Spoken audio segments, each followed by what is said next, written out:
Acabe foi um rei muito mau, um rei marcado pela frouxidão, marcado por ser um rei manipulado por sua mulher, que não era flor que se cheirasse. Jezabel era uma mulher complicada.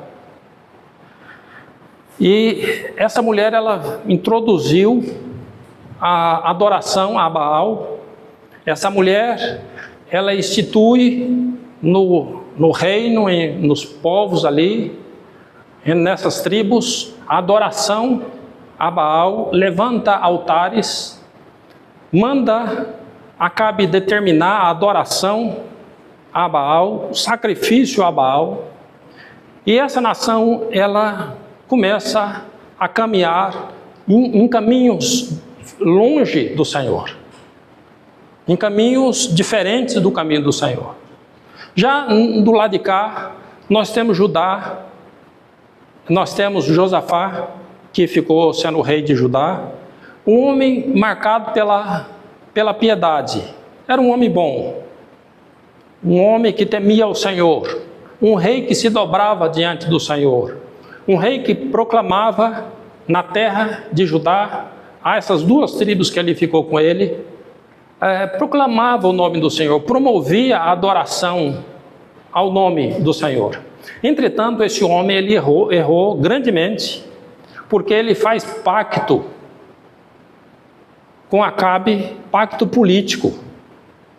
E agora ele se vê nessa situação de ter que ir para a guerra junto com Acabe, para tomar essa terra de Ramote de Gileade junto com ele. Ele então chega ali nesta situação de ter que, por questão política, por pacto de força, de pacto político, ter que ir para a guerra, ter que lutar junto com ele.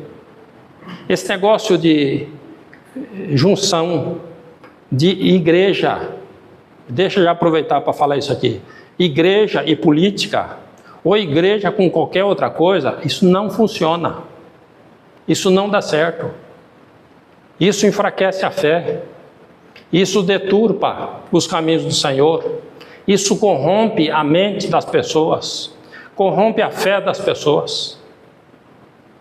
O Evangelho do Senhor Jesus Cristo e o nosso Deus, ele é puro, ele não aceita nenhum tipo de mistura, nenhum tipo de manipulação, ele é puro.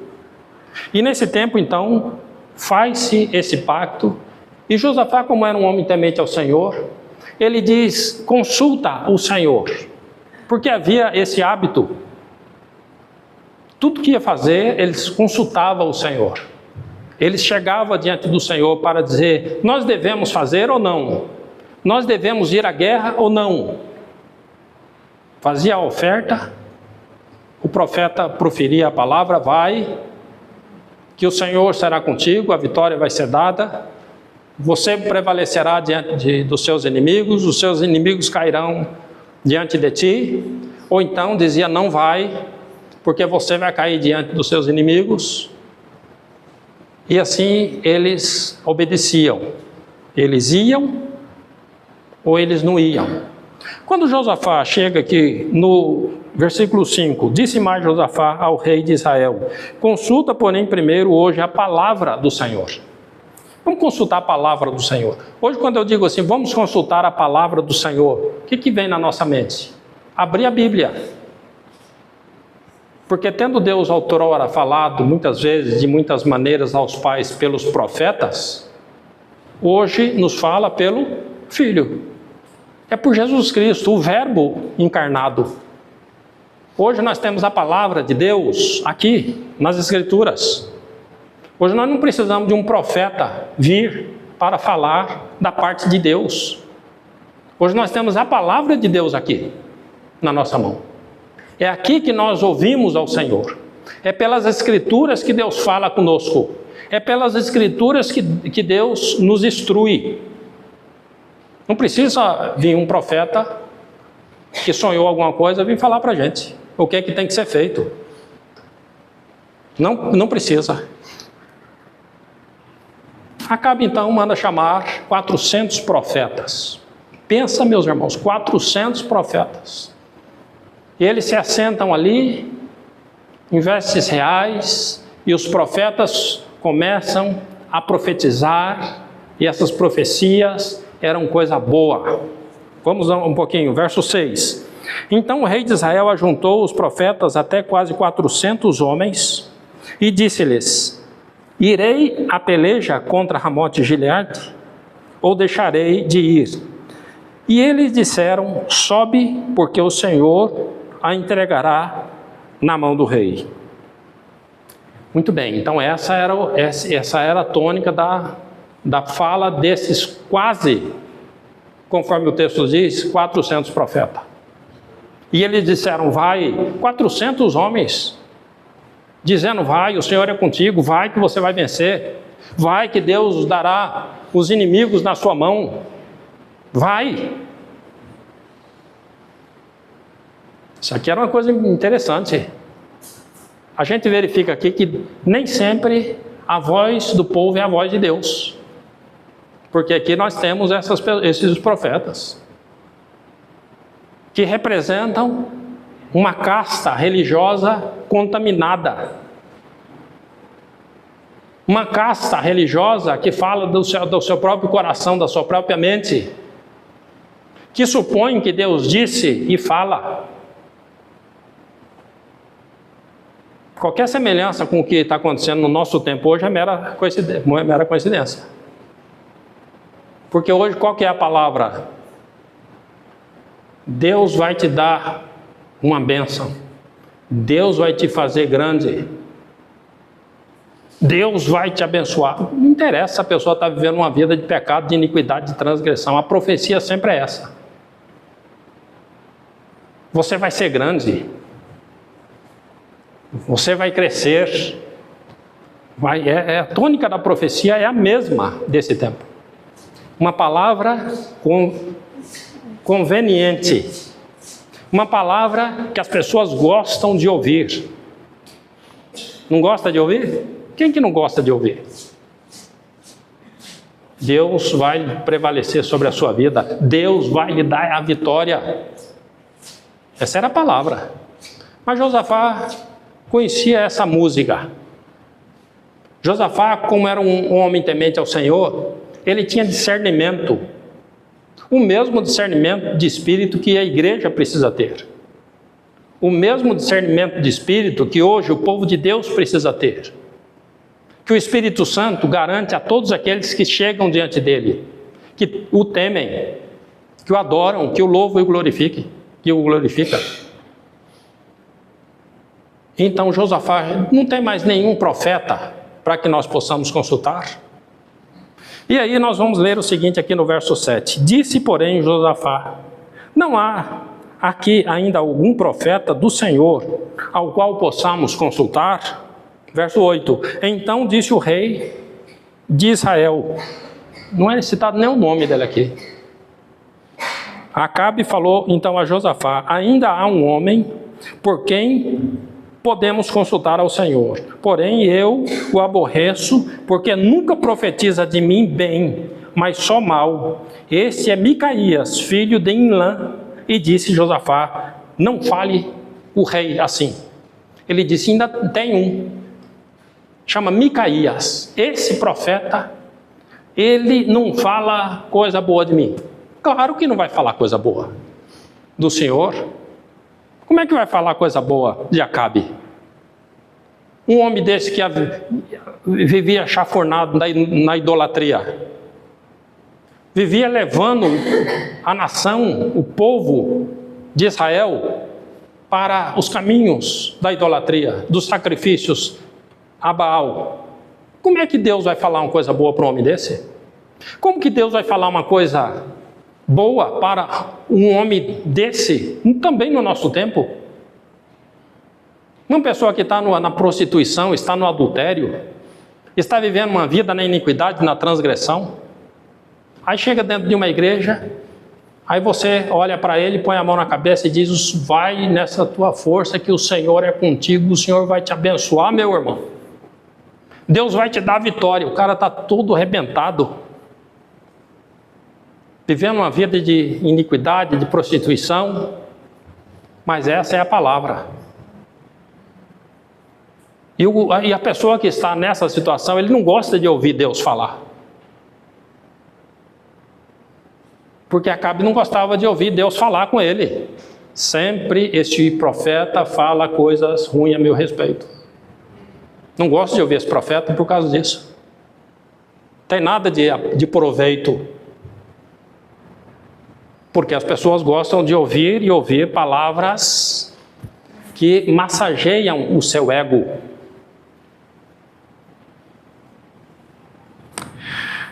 Então o rei de Israel, o verso 9, chamou um eunuco e disse: traze-me depressa a Micaías, filho de Imlã. E o rei de Israel e Josafá, rei de Judá, estavam assentados cada um no seu trono, vestidos de vestiduras reais na praça, e entrando à porta de Samaria, e todos os profetas profetizavam na sua presença. Pensa no negócio que... Vocês podem imaginar isso?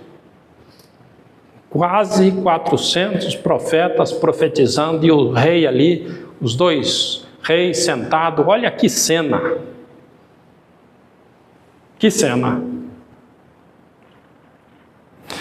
Verso 11, e Zedequias, filho de Kenaana, fez para si uns chifres de ferro e disse: assim diz o Senhor, com estes ferirás os círios até de todos consumir. Você vai ferir os círios até que eles se consumam. E todos os profetas profetizaram assim, dizendo: sobe a Ramote de Gileade e prosperarás, porque o Senhor a entregará na mão do rei. E o mensageiro que foi chamar a Micaías falou-lhe dizendo: vês aqui que as palavras dos profetas a uma voz predizem coisas boas para o rei. Seja, pois, a tua palavra como a palavra de um deles, e fala bem. Chega lá o mensageiro mandado pelo rei Acabe e diz: olha, Micaías, você presta atenção que tem lá quase 400 profetas profetizando coisa boa. Não vai chegar você, estou aqui parafraseando, não vai chegar você e vai profetizar contrariamente ao que está sendo dito. Nós temos aqui, um pouco abaixo, vamos verificar, verso 14, porém Micaías disse: vive o Senhor, que o Senhor me disser eu falarei. O verso 15, e vindo ele ao rei, o rei lhe disse: Micaías, iremos a Ramote de Gileade, a peleja, ou deixaremos de ir? E ele lhe disse: sobe e serás próspero, porque o Senhor a entregará na mão do rei. Aqui, quem já leu esse texto sabe que ele está usando de uma ironia. Micaías fala: vai, sobe, o Senhor é contigo. Ele usou uma ironia aqui. E Acabe viu isso e soube que isso era uma palavra de ironia do profeta. E o verso 16, e o rei disse: até quantas vezes te conjurarei que não me fale senão a verdade em nome do Senhor? Que maravilha isso aqui, meus irmãos. Como que o profeta de Deus, ele aqui foi conhecido? Porque a palavra do Senhor, ele não fala só coisa boa. A palavra do Senhor, ele vem sobre as nossas vidas para nos corrigir, nos instruir. Porque o propósito de Deus, como nós já temos dito aqui na nossa comunidade, o propósito do Senhor com o seu plano da salvação é nos salvar, é nos levar para um reino eterno, e é nos manter aqui, nos conduzir aqui nesse mundo com uma vida de testemunho, uma vida que glorifique o Senhor. Esse homem, então, ele vai chegar e vai dizer: olha, até quantas vezes eu te conjurarei? Em outras palavras, eu já te disse quantas vezes para você não falar estritamente aquilo que é do Senhor para mim. E aí ele vai então dizer: então disse ele, vi todo o Israel disperso pelos montes, como ovelhas que não têm pastor. E disse o Senhor: esses não têm Senhor, torne cada um em paz para sua casa. Então o rei de Israel disse a Josafá: não te disse eu que ele nunca profetizará de mim bem, senão mal? Então disse ele: ouve, pois, a palavra do Senhor. Viu o Senhor assentado sobre o seu trono, e todo o exército do céu estava junto a ele, e à sua direita e à sua esquerda. E disse o Senhor: quem induzirás Acabe a que suba e caia em Ramote de Gileade? E um dizia desta maneira e outro de outro. Então saiu um espírito e se apresentou diante do Senhor e disse: eu o induzirei. E o Senhor lhe disse: com quê? E disse ele: eu sairei e serei um espírito da mentira na boca de todos os seus profetas. E ele disse: tu o induzirás e ainda prevalecerás. Sai e faze assim. Olha que coisa impressionante. Tem aqui esta visão do profeta Micaías, que ele vê esta reunião nos céus, e o Senhor está ali conversando com essas pessoas. Quem induzirá Acabe? Essa é a palavra aqui do Senhor. E aí sai um espírito lá e diz: eu o irei e o induzirei. Como? O que você vai fazer? Como que vai ser? Ele diz: eu vou ser um espírito de mentira na boca de todos os seus profetas. Eu vou profetizar mentira. Isso aqui, meus queridos, nos chama a atenção, e é uma palavra de extrema alerta para o nosso tempo. O único lugar que não existe possibilidade de nós errarmos é quando nós olhamos para a palavra de Deus, para as Escrituras. Quando nós começamos a andar pela cabeça de homens, pela cabeça de profeta, pela cabeça de pastor, pela cabeça de seja de quem for, nós estamos num caminho muito perigoso, muito complicado. Nós precisamos olhar para as Escrituras, olhar para a palavra do Senhor, ver o que as Escrituras têm para dizer para nós, para a nossa vida. Como que eu estava vivendo? Qual que era o calibre da vida que eu tinha antes do Senhor Jesus Cristo? A palavra do Senhor, ela não vai deixar isso obscuro. A palavra do Senhor, ela vai falar quem nós éramos. Homens iníquos, transgressores, pecadores.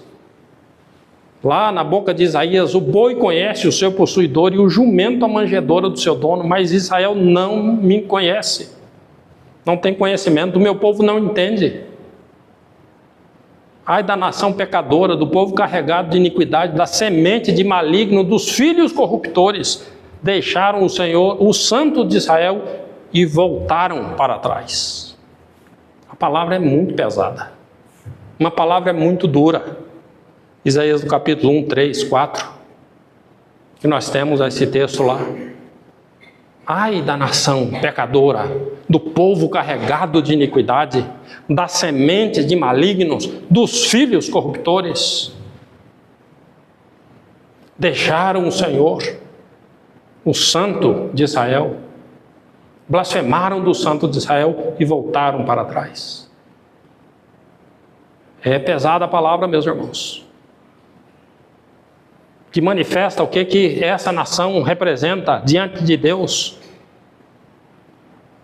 A palavra de Deus, ela não deixa dúvida com relação a isso. Mas a palavra do Senhor também, ela oferece a esperança.